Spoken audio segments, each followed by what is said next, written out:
François Pralu, bonjour, vous êtes un homme heureux? Ah oui, je suis ravi d'être à la Croix-Rousse. Je suis ravi de ce magasin. On a découvert une architecture extraordinaire. Oui, on voit des plafonds à la française, des pierres, des On voit voûtes. des voûtes, on voit de la pierre apparente. Et puis les Croix-Roussiens sont ravis. C'est eux qui nous remercient d'être venus ici à la Croix-Rousse. Donc on est ravis et puis bon, ça démarre très vite. Ça fait combien de temps que vous êtes ouvert maintenant? On a ouvert juste avant Pâques. On a ouvert le jeudi juste avant Pâques. Le chantier a été un peu difficile, mais on a réussi quand même à ouvrir juste avant Pâques. Alors François, on fait le point. Votre magasin rue de Brest tourne du tonnerre de Dieu? Oui, il marche très très fort. Là, c'est pareil. Il y a tellement d'anciens Rouennais à Lyon que tous ces Rouennais sont les meilleurs ambassadeurs de la praluline à Lyon. Ils se sont précipités sur le magasin de la rue de Brest. Et puis maintenant, c'est les Croix-Roussiens qui, là aussi, il y a une grosse niche d'anciens Rouennais ou des gens qui connaissent bien Rouen. François, tous les matins, quand vous vous levez, vous faites une prière pour votre papa qui a inventé ce dessert mythique, exceptionnel. Et puis, il n'a qu'un seul problème, c'est que lorsqu'on attaque une petite bouchée, après, on n'arrête plus. Et oui, mais praluline, cocaïne, hein, c'est dans la même famille. Et c'est vrai que je remercie mon père il a bien fait de se lever ce jour-là, d'avoir inventé cette Votre papa, meilleur ouvrier de France? Meilleur ouvrier de France en pâtisserie et chocolaterie à l'époque. Et c'est d'ailleurs la même année où il a été meilleur ouvrier de France qu'il a sorti ce produit, donc la praluline. François Pralu, c'est la praluline, mais pas que. Vous êtes chocolatier et vous revenez juste hier, vous êtes rentré de Madagascar où vous avez des plantations de cacao. Oui, alors ça fait déjà une petite dizaine d'années où j'ai créé cette plantation sur l'île de Nocibé à Madagascar, une île magnifique. Et là, j'ai planté 17 hectares de cacao. Quelle sorte? Du Trinitario, du Criollo, du Forastero? Non, il y a beaucoup de Trinitario et du Criollo.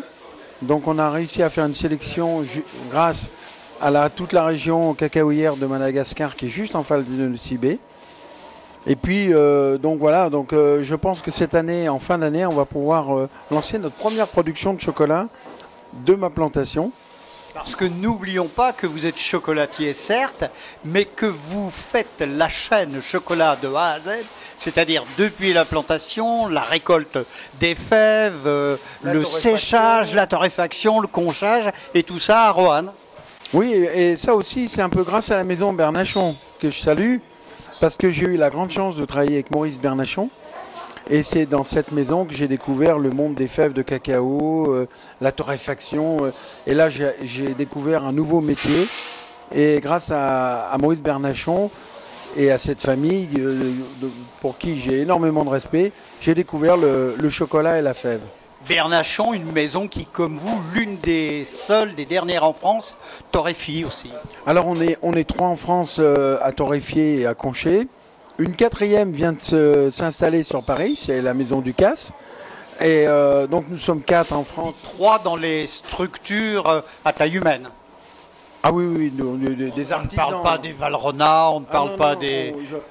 Si vous voulez, voilà, moi je conche 80 tonnes de chocolat par an. Le plus petit industriel français, donc qui est Valrhona, en fait 17 000 tonnes. Donc vous voyez, on n'est plus dans le même monde. Mais on est 4 artisans maintenant à fabriquer à partir de la fève de cacao. François Pralu, on dit jamais 203, magasin rue de Brest, magasin 3 grandes rues de la Croix-Rousse. Vous avez d'autres vues sur le territoire lyonnais? C'est peut-être trop tôt pour en parler?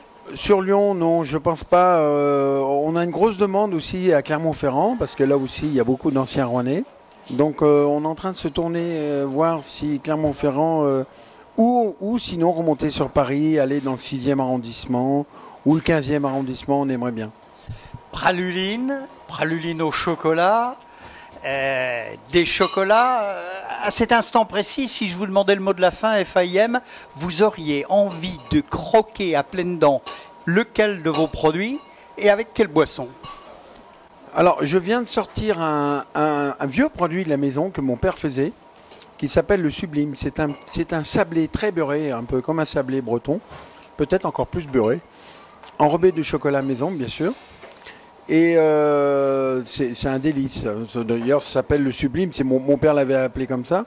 Et je le verrais bien avec un vin blanc. De quel coin de chez vous, de la Loire?